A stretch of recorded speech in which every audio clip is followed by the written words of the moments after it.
Consider again that dot. That's here. That's home. That's us.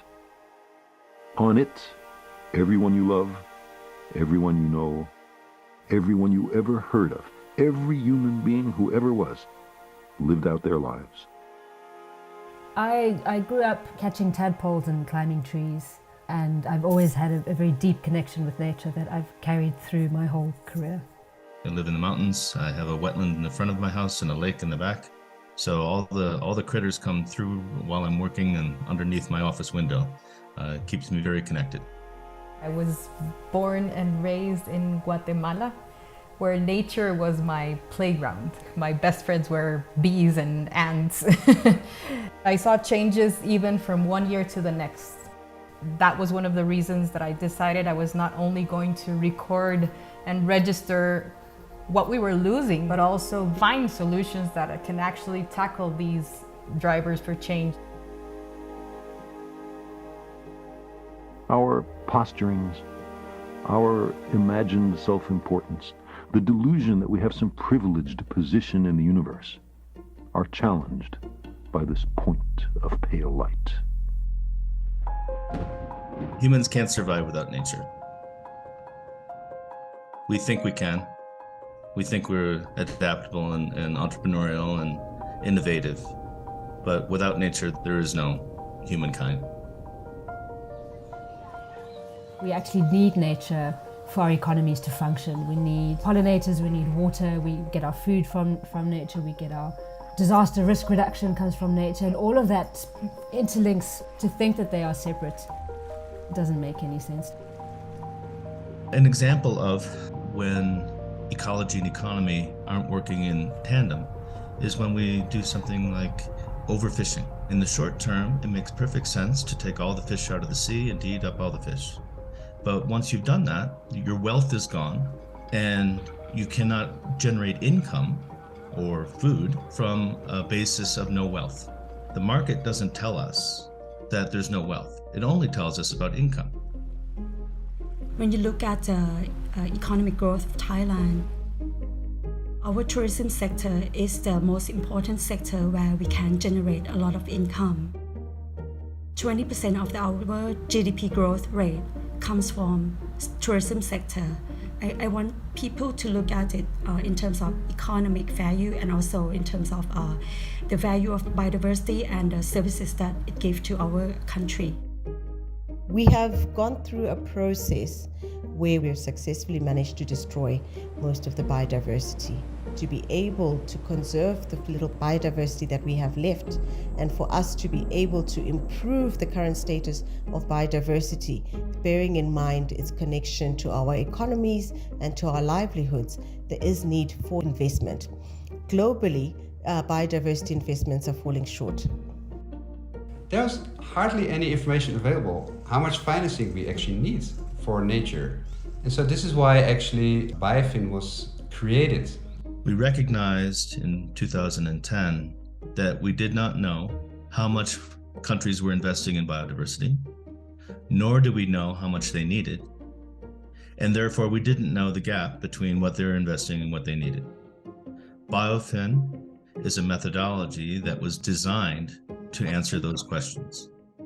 The funding gap touches on all economic sectors. So we have to look into agriculture, we have to look into fisheries, we have to look into tourism, we have to look in all major sectors and always ask two questions. One, how much is spent on things that are beneficial for nature? And two, how much is spent on things that harm nature? So at this point, we estimate that we're underinvesting in nature to the tune of $800 billion per year, which sounds like a lot of money, but it's really only 0.1 to 0.3% of global GDP per year. Governments have a role to play in creating an enabling environment for biodiversity investments to take place.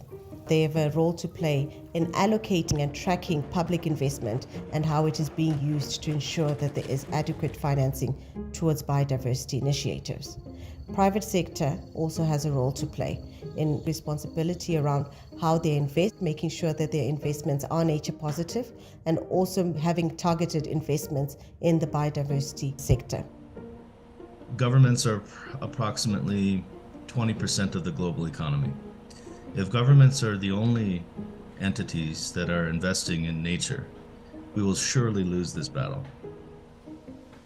So BioFin, its basic objective is to help countries close the funding gap. The way it does this is it works with governments and with other stakeholders at a country level, figure out what the funding gap is, figure out what's driving that, and then come up with a plan to reduce the funding gap.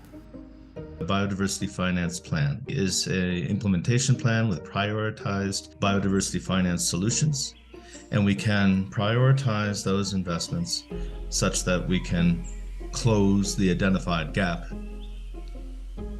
There's one more step, and of course, that is to implement the plan. We don't want to stop by just creating another beautiful United Nations supported plan. So we're actively supporting countries to implement their biodiversity finance plans to really make sure that they can make a very significant reduction in their finance gap by the next decade. The island of Koh Tao attracts up to 500,000 tourists each year, and this is very important for the local economy. But at the same time, it can also generate a lot of waste and marine debris and pressure on the corals. So a new finance solution was introduced where tourists pay a visitation fee of around 60 cents, and this can generate up to $360,000 per year for the people of Koh Tao to protect the island's biodiversity. One of the finance solutions was greenhouse gas emissions through the forest carbon projects to attract external investment in forest protection, increased forest cover, and sustainable forest management. So this private company financing the project for $1.5 million and investing it to Kazakhstan forest protection and restoration. I've worked in this field for almost 20 years. I've never been as excited. What we're seeing now is not just people within the conservation sector. We're seeing governments really understanding, and even more interesting, we're seeing finance institutions really understanding the links between what they do in nature and businesses understanding the links and legitimately understanding it. In Costa Rica, we actually mobilized $1.8 million to reforest with 200,000 trees and achieve maintenance for 5 years. 19 private companies summed up efforts for this initiative. These businesses are already understanding what the cost of the loss of biodiversity is affecting planet, but also their businesses. And through these financial solutions, we have mobilized around $85 million. So I think we're achieving the rate of scale that we need. By joining BioFin, countries become part of a global community where they can learn from each other's experience. Countries can see and learn from each other, but also especially, I think, inspire each other. If you say, hey, look what Costa Rica did, we can do that. Or look what Botswana did, look what Indonesia did, look what Kazakhstan did. They find solutions that they otherwise would not have found. And now we're seeing far more people who are trained in biodiversity finance, far more initiatives that are tackling different aspects of biodiversity finance. So there's a real wave of interest and an increase in expertise globally on biodiversity finance that we're very excited to see. There is a perceived trade-off between environmental and economic interests that's actually holding us back. Nature is really humanity's most powerful asset in dealing with these complex crises of nature loss, climate change, poverty, inequality, and insecurity. Closing the biodiversity finance gap needs everyone to come together. Nature is our solution to our multi-dimensional crisis. This is an urgent call. People are already getting sick, dying, migrating because of biodiversity loss, because of climate risk. And so we are talking about lives now that depend on biodiversity, but we're also talking about our future as humanity that depends on biodiversity. The biodiversity finance gap is large, but it is not insurmountable.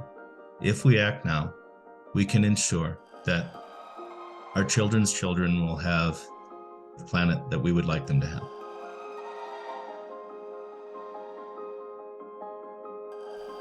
The Earth is the only world known so far to harbor life.